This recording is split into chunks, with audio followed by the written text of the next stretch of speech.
What's up guys, Jubilito TV official po at eto na naman po muli ang isang edisyon ng ating reaction video mga kalingap at kabagis. Pero bago po lahat, shoutout po muna natin Kuya Bal Santos Matubang, Ate Edna Vlogs at Kalingap Rab. Syempre po sa ating mga kalingap netizens, mega love shoutout po sa inyong lahat. So ito na nga mga kalingap at kabagis, no? For today's reaction video, ako lang po yung magre-react dito po sa bagong live ni Kuya Bal Santos Matubang na kung saan ay muli niya pong ipinaalala, no, yung pong patungkol dito sa mga nambabalahura, no, sa community ng Kalingap, yung mga antay na patuloy pong naninira hindi lamang sa platform na ito bagkos sa kabilang platform ay panay po ang post. So siguro ang iniisip ng iba ay para lang kay Kuya Bal at kay Kalingap Rab ang laban na ito. Pero nagkakamali po kayo, mga Kalingap at kabagis, no? Dahil sabi nga po ni Kuya Bal, kahit sinong Kalingap partners, no? Kalingap partners man yan o mapareaktor, kung nabalahura, no, ng mga antayan, no?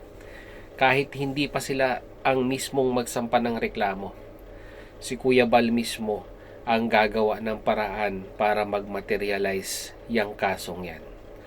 At dito nga po mga kalingap at kabagis, kung sino po ba sa inyo ang nakapanood nung previous na kanyang live na kung saan ay sabi niya nga po ay kakausapin niya, no, si Kalingap Edu patungkol sa mga taong nambalahura sa kanya, no, yung dalawang umalis, mga kalingap at kabagis, tapos yung mga ibang para-post doon sa kabilang platform, no, ginagamit ang kanilang page para siraan itong si Kalingap Edu. Sabi nga po ni Kuya Bal, no, kahit hindi na siya ang magsampa ng reklamo, pumirma lang siya, si Kuya Bal na po ang bahala. At sabi nga po ni Kuya Bal sa kanyang previous na live, kung hindi ika nga makikipag-cooperate si Kalingap Edu ay tatanggalin niya sa Kalingap. Ganun po yung pagkakaintindi natin sa kanyang previous live, mga Kalingap at kabagis. At ngayon nga po sa live ni Kuya Bal ay mukhang nag-usap na po yung dalawa. At parang ang lumalabas po ay mukhang okay din kay Kalingap Edu yung plano ni Kuya Bal na sampahan ng reklamo yung mga individual na sumira, no, sa pangalan po ni Kalingap Edu, and at the same time sa kanyang reputasyon bilang isang kinikilala at nire-respeto rin pong charity vlogger, mga kalingap at kabagis. Siguro po ipaparinig ko lang po yung audio clips ni Kuya Bal dahil wala pa pong 12 hours. Pero pwede naman po dahil ito po isang announcement, ika nga, na kung saan ay ipinapaalam, no, sa mga kalingap netizens ang pagpayag ni Kalingap Edu para po mag-materialize na po, no, yung pagsasampa ng reklamo sa mga antay na yan. Kaya parinig na lang po natin yung audio, mga kalingap at kabagis, narito po yun. So, kami ni Ido po ay nag-usap na, nagkasundo kami na lahat po ng namabalahura sa kanya, kakasuhan po namin. Malinaw po yan yung usap po namin. Lahat ng mga reaktor na nanira kay Ido, isa-isa po, kakasuhan po namin sila. Tandaan niyo po yung mga kaibigan. Okay, no? So yun.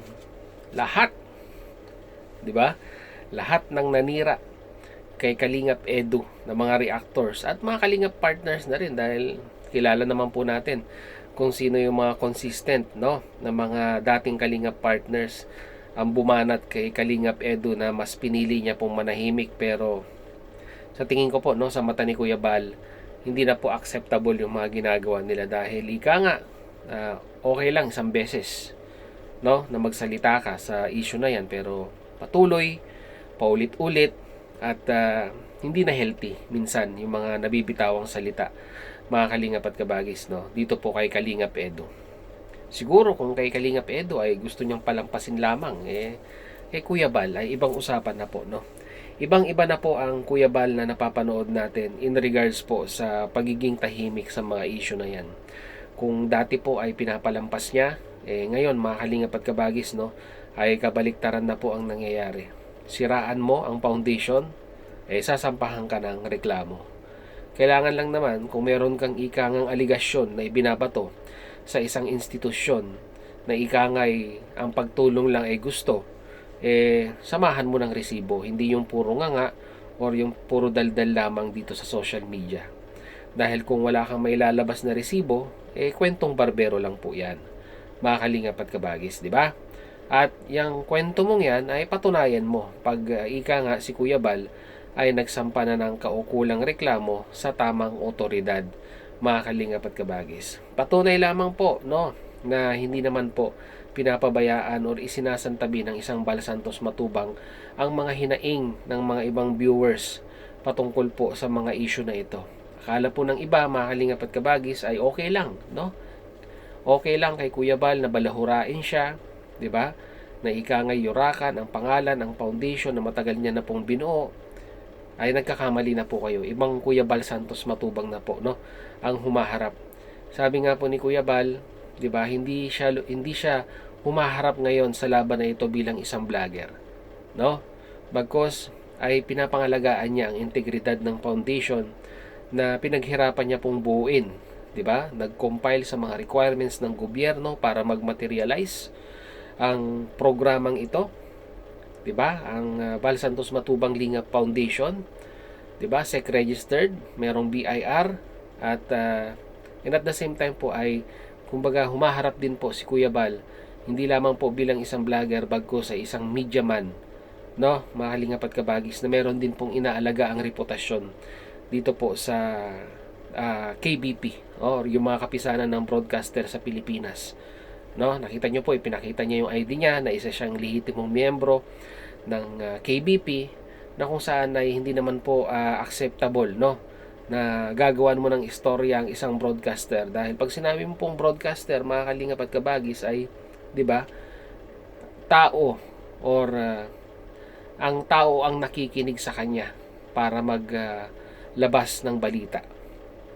Tapos ano na lamang po ang may lalagay sa credentials ng isang Bal Santos Matubang bilang isang miyembro ng KBP kung meron pong mga taong naninira sa kanila, baseless accusation na wala naman pong may pakitang resibo, no, mga kalingap at kabagis.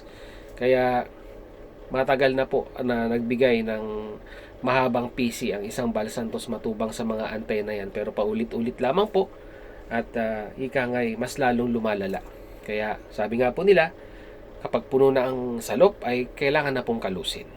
And this is the time na napuno na po, no, si Kuya Bal Santos Matubang. So yun lang po ang ating reaction video for today, mga kalingap at kabagis. And kagaya po ng dati, your comment matters. Mag-comment po kayo sa ating comment section. So yun, muli, maraming salamat dahil sa dulo po ng ating reaction video ngayong araw na ito ay nasamahan nyo po muli si Jubilito TV Official. At muli po nagpapaalala po ang inyong host. Sa mga hindi po nakasubscribe sa ating YouTube channel ay subscribe nyo na po, Jubilito TV Official. At kung nagustuhan nyo po ang ating reaction video for today ay paki-like and share na lang po. So hanggang dito na lang. Once again, this is Jubilito TV Official, proud member po ng Team Koos at ng Team Bios ng Kalingap. As I always say, mga Kalingap and Kabagis, peace, God first. God bless po. Bye-bye!